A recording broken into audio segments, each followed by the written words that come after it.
All right, you see the title. You know what's going on here. And there's a few buttons you can press if you like what I'm saying. But either way, let's go Jets. Let's talk some ball. Top 16, New York Jets. Number 16 now. I love CJ Uzomah. How could you not? Jeremy Ruckert, what a great story. An excellent prospect. But number 16 is the tight end I'm most excited to see on the New York Jets this upcoming season. That's Tyler Conklin. Brought him in from Minnesota. What an athlete. 6'3", 250. Got some wiggle to him. A mismatch nightmare for linebackers if you want to split him out wide. And he can hang as an inline tight end, a plus-rated blocker. Versatility. I know we don't like the name for a lot of reasons, but maybe he can do a little Aaron Hernandez, a little H-back. What a chess piece for Zack Wilson. 2% drop rate, off the charts. He's number 16. Number 15, Makai Bechten, offensive tackle. 11th overall pick. Impressed as a rookie. Was a mauler in the screen game and in the run game. Has to clean up some of his pass pro technique, but he has the size, the athleticism, the strength, the footwork to be a franchise tackle at this level. I'm high on Makai Bechten, and personally, I think he just might, over the next 2 years, establish himself as the best run-blocking tackle in the NFL. But my personal opinions aside, until I see it, I can't have many higher than 15. Number 14, we're going running back. Breece Hall. Eventually, right now, Michael Carter. Michael Carter averaged 4.3 yards per carry last year with an offense that had a struggle in every area. Offensive line, injuries, continuity. And if you think about the power run blocking side of the offensive line, the right side, that was Morgan Moses and Greg Van Roten at the beginning of last year. Now, it's AVT and Makai Bechten. And oh yeah, maybe the best run blocking guard in football, Laken Tomlinson, on the other side. I think it's not out of the question that Michael Carter leads every running back in the NFL in yards per carry next season. Really efficient, scat back abilities, perfect third down back. He's number 14. Number 13, Corey Davis. Most Jets fans would say disappointing first season. But look, I think it's mostly because he just got hurt. If you extrapolate what he was on pace to do in a 17-game season, he was on pace to give us over 900 yards and 7 TDs. And that's really good wide receiver 2 numbers. That's what Corey Davis is. That's what he was in Tennessee. That's what his contract looks like. A really good number 2. Now, Elijah Moore looks like he's ready to step up to be that number 1. And Corey Davis, after the selecting Garrett Wilson at number 10, might be our number 3 wide receiver. A really good security blanket for Zack Wilson on third downs and in the red zone. I'm glad he's a Jet. Number 13. Number 12. Sauce Gardner. Deal with it. I don't care. I don't want to hear that he's never taken a snap. He was arguably the best overall prospect in the draft. Daniel Jeremiah said he has the most impressive overall skill set, physical tools of any corner to come out since Jalen Ramsey. And corner is a prospect that they can contribute as rookies right away. You know, edge, it takes a little while. Receiver, it takes a little while. But we've seen in history corners taken this high, come out the box, ready to go. We mentioned Jalen Ramsey. As a rookie, he had 14 passes defended. Second year, he was an All-Pro. Denzel Ward and Patrick Peterson, Pro Bowlers as rookies. And yeah, the Lions took Jeff Okudah, but the Lions are going to Lion. If you don't think this kid's going to be a top 12 player on this football team right away, I don't know what to tell you. Sauce Gardner's number 12. Number 11. Maybe high for a player to make this list who hasn't played football in about 18 months. But dude, Carl Lawson. I think if we redo this list after the bye week next year, he might be in the top 5. Last season in training camp, he looked like the best player on this football team, a menace off the edge. Now he's probably going to be on a pitch count coming off the Achilles tear. Ramp it up as the season goes along, but he's probably the most skilled edge rusher we've had since John Abraham. I can't wait to see him on the field. Number 10, DJ Reed, corner. Really popped last year after kind of a mediocre start, but if you watch him, this young man last year, he mastered the art of playing cornerback at the highest level. A dog, an excellent tackler, according to Pro Football Focus, he was the 8th rated cornerback in the league last year. What a bargain we got for this young man. Still just 25 years old. He cracks off the top 10. Number 9, another guy who's already here who I think may be a little bit underappreciated. John Franklin Myers, defensive line. His 6 sacks last year were second on the Jets defense, and he was our best rated run defender by far. The football nerds love this guy. Best overall Pro Football Focus score of any player on the Jets. And yeah, it's not a perfect number, but I don't know. TJ Watt and Aaron Donald are like 1 and 2, so the number kind of means something, right? But the eye test checks out too. JFM, in the beginning of the year, man, he was living in the backfield. He got the bag. There was a little bit of a lull as defenses started to game plan against him, but now he'll be sliding back inside, likely to his more natural position, and use his athleticism against guards. I think those 6 sacks will improve. He'll be pushing towards double digits. JFM, he's a damn good football player. He's number 9.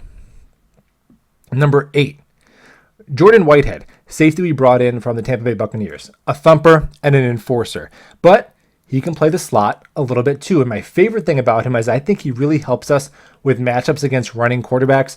We know Josh Allen has killed us with his legs. He has a knack for blowing up quarterback runs, and he's just a tone setter.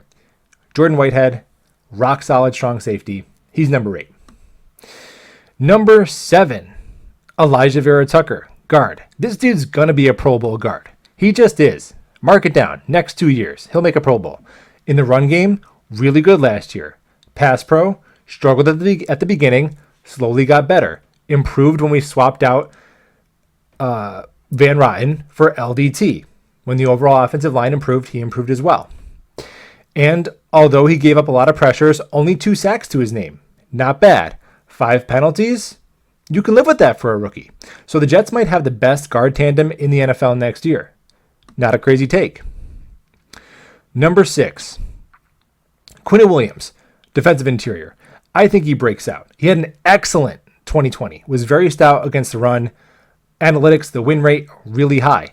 And a guy who gets you 6 to 8 sacks from the interior and is nasty against the run, collapses the pocket. We have to remove ourselves from where he was drafted and just look at him as a player. And there's been a lot of other defensive interior players who have broken out year 4 or later, gone on to have really good careers. Fletcher Cox, Cameron Hayward rather, and Grady Jarrett all didn't make Pro Bowls their first 3 seasons and then broke out where they had stretches of Pro Bowl or All-Pro play. I think we see the same trajectory for Quinn Williams next year. He's number 6. All right, getting into the top 5. If you've hung around this long, maybe consider liking the video. That'd be cool. Number 5 is George Fant, tackle. Wow, what a silver lining and a bright spot on a really rough season last year. When the Jets first signed him, I was like, we gave $30 million to who? I didn't know who he was. But he only gave up 1 sack last year. Ironically, that was to Jacob Martin, who's now a Jet. Committed 4 penalties and was one of the top 5 rated offensive tackles in pass protection last year. And to my eyes, he was the best Jet playing left tackle since DeBrickashaw Ferguson hung up his cleats. He's number 5. Number 4, captain, heart and soul of our defense, CJ Mosley. He's a tackling machine. Number 4 in the league in tackles last year. The analytics and the nerds weren't kind to him, but whatever. You saw CJ last year. He was everywhere making plays. And is he the CJ of Baltimore? No. Will we ever see that CJ again? Probably not. But I think that he's going to be top 5 in the league in tackles. He's our leader, our communicator on defense. And I think he's going to play right below, flirt with Pro Bowl level linebacker. He's number 4. The next 2, as we get into the top 3, the next 2 I might be reaching on because I'm really high on. So if you disagree with me, it's okay. I don't take it personally. Number 3, Zack Wilson, quarterback. Look, positional value kind of has to come into play a little bit, right? I'm not going to have a long snapper in my top 16, with all due respect to Mr. Hennessy. And for Zack Wilson to earn this spot, what's he got to do? Complete this much percent of his passes, this many touchdowns? No. Look, it's simple. If Zack Wilson is the best quarterback on the field in half the games next season, that's fine. If he does that, number 2 will be number 3 on the Jets. Number 2.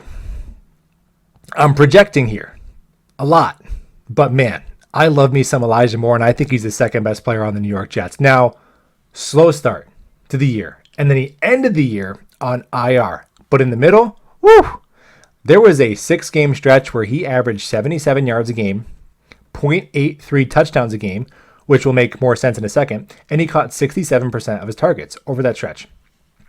Now, if we extrapolate that to a 17-game season for Elijah, that pace would be 1,309 yards, 14 touchdowns, and that would be good enough for a Pro Bowl appearance. All right. Number 1, best player.